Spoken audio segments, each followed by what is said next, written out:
Spados Women's Club needed to hear about the importance of reducing stress with laughter because it could lead to mental illness. But getting here early and meeting a few people, getting to talk to somebody, I just hope I'm not too late. That's right, I take laughter seriously. Why? Because most people take laughter for granted. As children, we used to laugh on the average of 150 times a day, up to 400 times a day. But as we grew into adulthood, we now only laugh on the average of 15 times a day. What has happened? We take laughter for granted. Dr. Albert Schweitzer didn't take laughter for granted. When Albert Schweitzer had his hospital in the middle of the African jungle, Albert Schweitzer made a point of having dinner with his staff every night so that he could tell them a humorous story, a joke, something to make them laugh. Because he knew if he could make them laugh, they could handle the stress of working under such terrible conditions with so many sick people, day after day after day in the middle of the African jungle.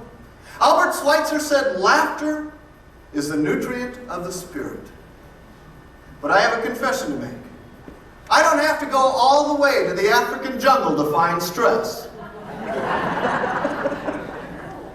No, I'm married.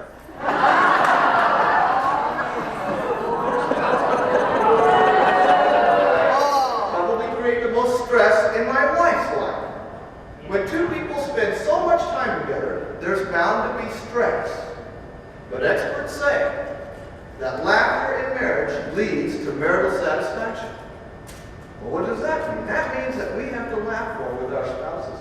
We have to have more good times with our spouses. We have to have the ability to laugh at the little annoying things that our spouses do.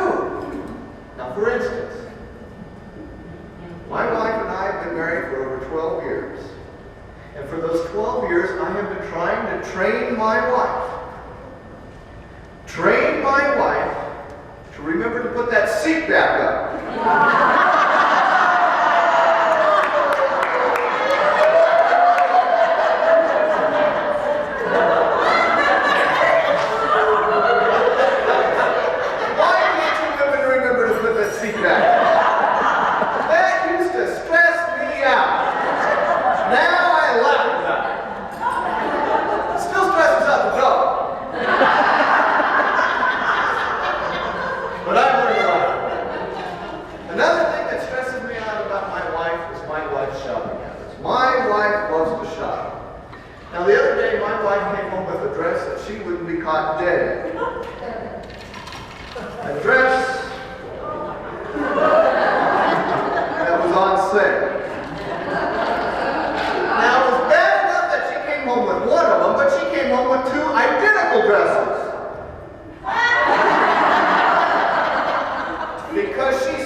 Chairman of the board. Rough patches are stressful times. We have them in marriage, at work, we have them in life. But laughter can help you get through those stressful times. Today, more and more people suffer from stress. 7 out of 10 doctor visits are said to be stress-related. Now think about that. 7 out of 10 doctor visits. That's a lot of stressed out doctors. They say that long periods of stress can lead to mental illness. How many people today suffer from insanity? Well, others seem to enjoy it. The Miniger Clinic once said that laughter is the barometer to one's mental health. When a patient's ability to laugh returns, when his sense of humor returns, that is when mental healing can begin. Let me ask you, are you normal if you talk to yourself? Yes. As long as you know it's you. But if you talk to yourself and you answer, huh? Who said that? Then maybe you need to laugh. And I'd like to tell you a little story about my wife and I, and how laughter got us through a very tough time. My wife was diagnosed with diabetic kidney disease, and she needed to have a transplant. While waiting for that transplant, my wife had to go on dialysis. She had to be hooked up to a dialysis machine 3 times a week for at least 3.5 to 4 hours at a time. And while waiting for that transplant, she suffered almost all the effects that you can suffer from while waiting for a transplant. She had very high blood pressure. She had to worry about heart attack, stroke, heart disease. She had to worry that her heart would be strong enough to withstand a transplant operation by the time she got it. She had gained almost 30 pounds of water, and it was mostly in her legs. And because she had bad circulation, that high blood pressure dropped drastically when she stood up too fast. She got dizzy, she passed out, she'd fall down, and every time that she fell down, she'd break something. Because as a side effect of diabetic kidney disease, she now had osteoporosis.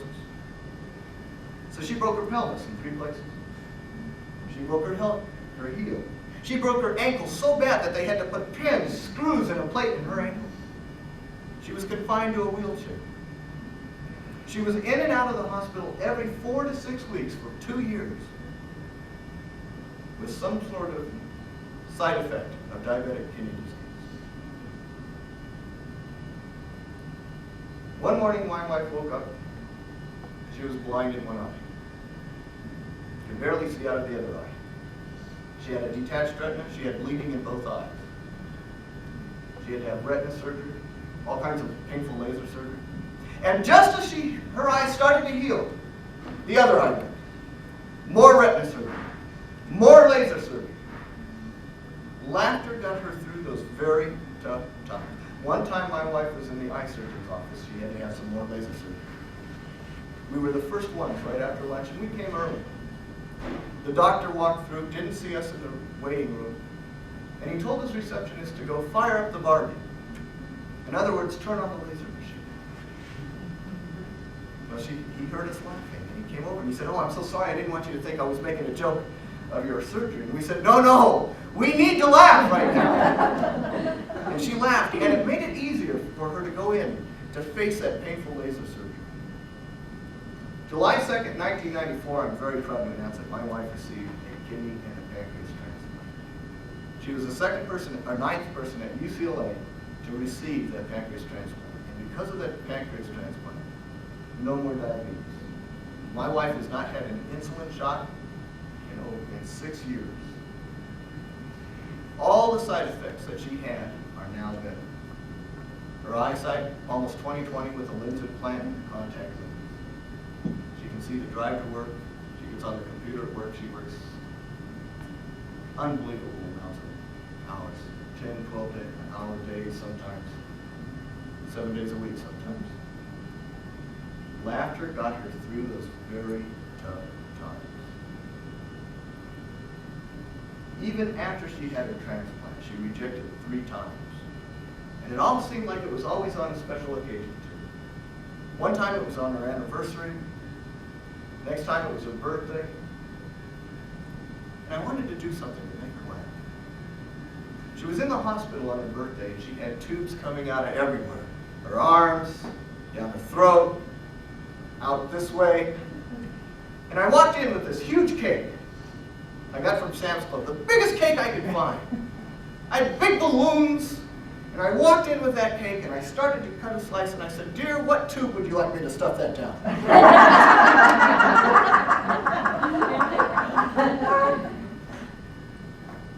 Tears were coming out of her eyes. And I thought, uh-oh, I went too far.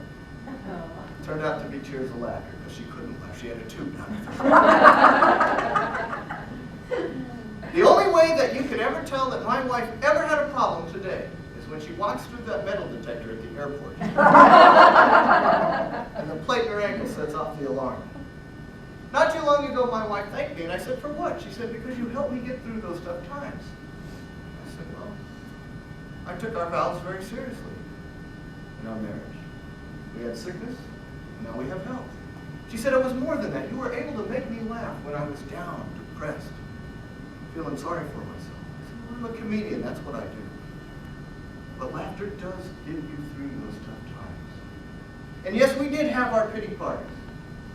But laughter got us through those pity parties, those depressing times.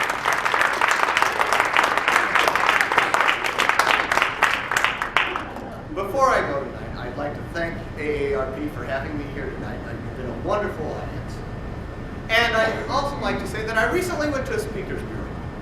And they said, "George, you've got a pretty good speech, but do you have a book?" And I wanted to impress them, so I said, "Sure, I've got a book. I've got several books. In fact, I've got the complete works of Shakespeare at home." They said, "No, George, have you written a book? You need to have a book published for credibility as a speaker." Well, ladies and gentlemen, I'm very proud to announce that I have a book. It's called Take 2 Laughs and Call Me in the Morning. It's a self-help book. And already, even though it's been out such a short time, I've already received hundreds of letters. And 2 letters from people I actually helped. One lady wrote me and said, "George, I have been so stressed out. You are right. It's the little things in life that create stress. I had a table that wobbled," she said. "And every time I put something on that table and it wobbled, I would get stressed out. Every time I walked by that table, thinking about it wobbling, I would get stressed out. I bought your book. I took it home. I put it right underneath that short letter. No more stress, thank you, George." Another lady wrote me and said, "George, I have been so stressed out, I can't sleep at night. I bought your book. I read just 1 page. Put me right to sleep.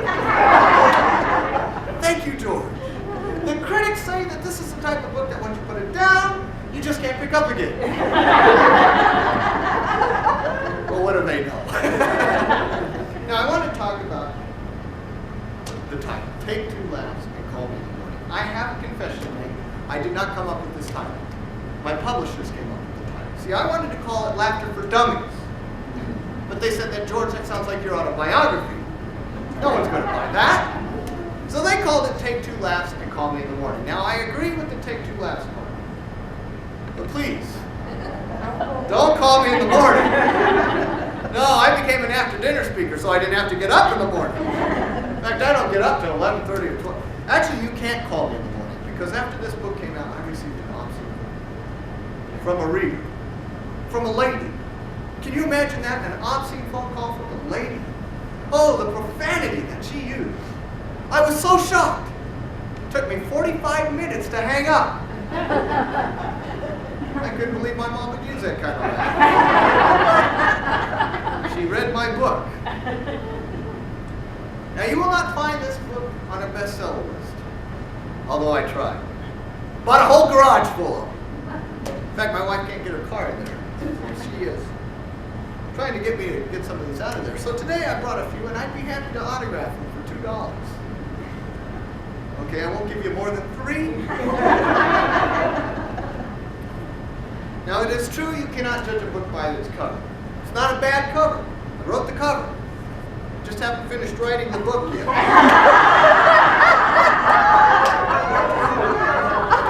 However, next year when it's finished, it will be 1995. So why don't I turn it in for $2?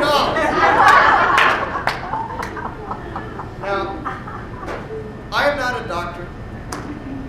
I'm not a psychiatrist. I don't even have a PhD. If I had a PhD, it would only stand for Professional Humor Development. But I am very serious about laughter and the importance of laughter in our lives. So, if you come to me for advice when you're feeling down, depressed, sorry for yourself, you're all stressed out, the first thing I would tell you to do is to please take 2 laps and call me in the morning.